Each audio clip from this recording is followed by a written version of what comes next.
Krista, and I am here today with Catherine, and we both are on the board of directors for the International Energetic Healing Association. And today we're going to have a very candid conversation about what energetic healing is. So I am going to ask Catherine, what is energetic healing to you? And as Krista and I were saying just a moment ago, this is a question that we're both asked constantly. What is energetic healing? And then there's a moment that the person thinks, and then they go, oh, Reiki. Reiki is an example of energetic healing. And my answer is yes, that is one example of energetic healing.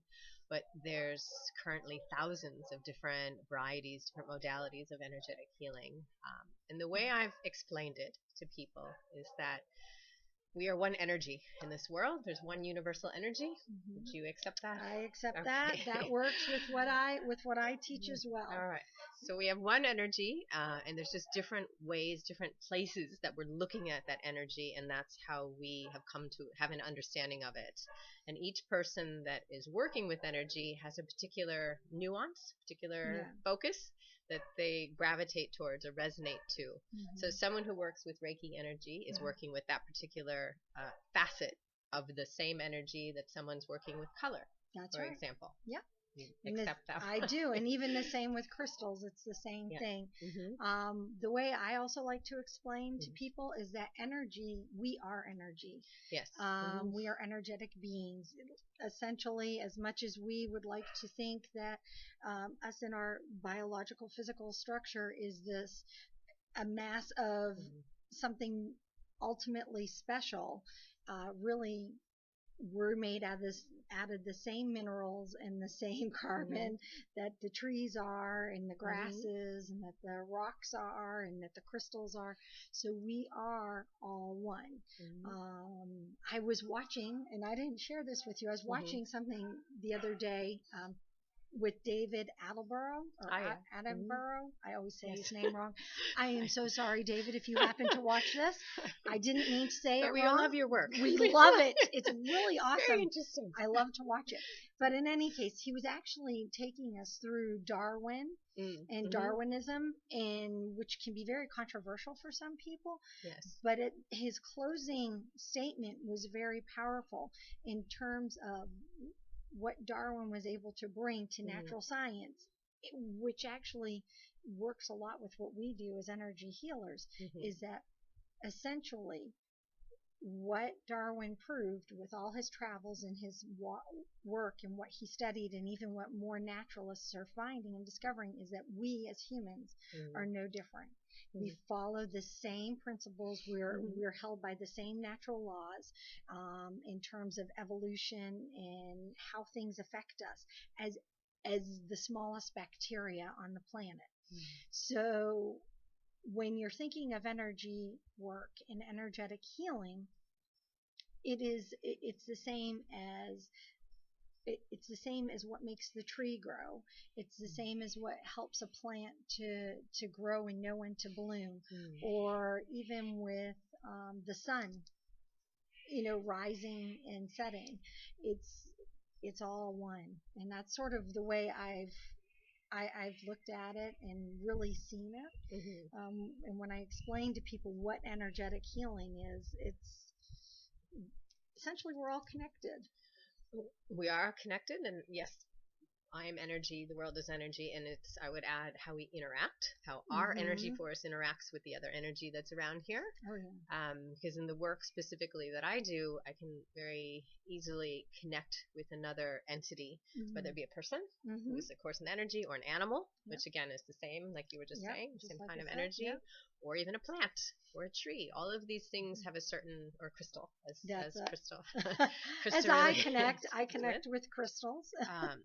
But once we come to this understanding that this is energy, and the world around us and each thing is energy, we can learn to lower your thought patterns and simply connect with that energetic force. And I know that's kind of, it might not be that simple for some people. That happens to be my particular gift in working with energy, is that I can connect with those things and find out why they're here, what medicine so much that they have, what messages.